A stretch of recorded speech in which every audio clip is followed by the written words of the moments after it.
South Africa about a month ago and looking at Table Mountain and pinching myself and thinking, how did this young black kid from Stradbroke Island, you know, used to run around the mangroves barefoot, riding on horses, you know, so how did this young black kid end up here? How did I end up here? Well, I guess the reason is because I decided to become a teacher. Teaching is a great profession. I'd encourage anyone that has got patience that this is something that they should consider. I'm working in the area that I grew up in, but it's always good to give something back and to educate kids. I think I had great role models, parents as great role models. I had a great teacher. They inspired me. I love learning. That's what I get out of learning and helping other people to learn. I wanted to be a teacher was because my dad probably had quite an influence on me.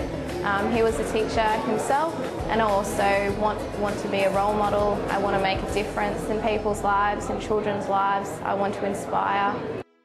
I quite often found myself in SOS classes, in history classes, where Aboriginal perspectives, when we're talking about Australia history, Aboriginal perspectives only made up 2% of the curriculum. Now, I was very, very disappointed, and after thinking about it for some time, I figured that why not become a teacher myself to truly affect change, but also to be a positive role model for Indigenous and non-Indigenous peoples. My own family, my parents' education experience was very limited. Both of them were forced to leave school when they were in Year 7 and go to work. And every opportunity was given to me from my family to follow my dream. I believe Aboriginal people are naturally born teachers. We learn from a very age to pick things up quite easily through visual aids, and I've had very good role models and teachers along the way in my schooling, and I thought I could do that easily enough, and it's something that I've enjoyed so far.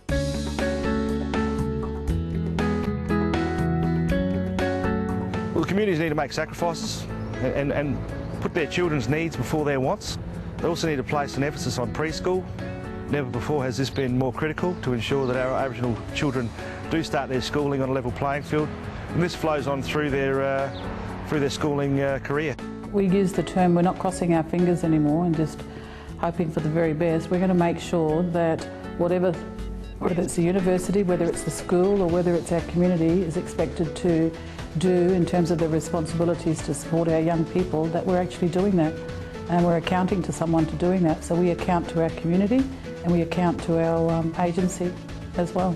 We all know that with a good education there's more chance of you getting a better job later on in life, so the encouragement they can get from a very young age is very, very important, and that needs to be done. As parents, we can support our kids more at school, to stay at school as positive role models, and to show them that it is possible to do anything in their life and to have high expectations. Universities, firstly, should not only be concentrating on Year 10, 11s and 12s, which they seem to generally do, and maybe getting kids at the start of high school to come into university, have a look around and plant a seed in their heads that maybe this is something that they want to take up later in life. For example, the university come out to speak to our students, and originally it was just going to be 10, 11, 12, and I suggested that they come and speak to the Year 8s and 9s as well, and Samara is one of our Year 8s, and that question was posed to all of them, who wants to go to university? And out of about 15 students, only 2 of them, of the Year 8s and 9s, put their hand up, and Samara was one of them. But we need to get to a lot more of them at an early stage, but that just shows what can be done. She's keen to get to university, whether it to be a lawyer or a teacher. But if we plant the seeds now, it's something for her to aim to achieve. And also offering some support to parents. It's too easy for our department to say, well, parents should be doing this and parents should be doing that. But I think we've got to be able to put some support in place to encourage parents to have the confidence to have some conversations with their children, encourage parents to visit the universities when we take our students away as well, and that it becomes a family event supporting that student. There needs to be stuff going on throughout a degree to make sure that people are able to succeed during their studies. When I was at university, I took advantage of the ITAS scheme, so I was given support throughout my whole degree.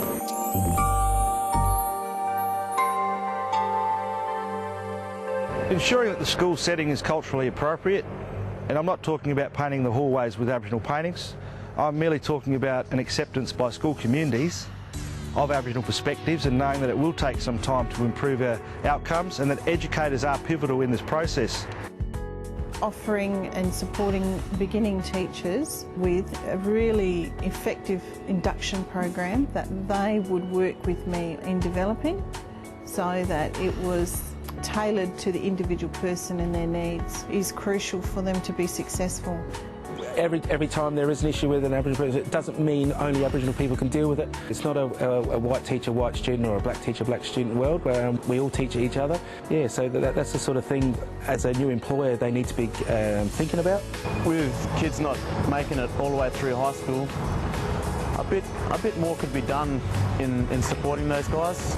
It could have helped with homework centres, possibly, tutoring, mentoring.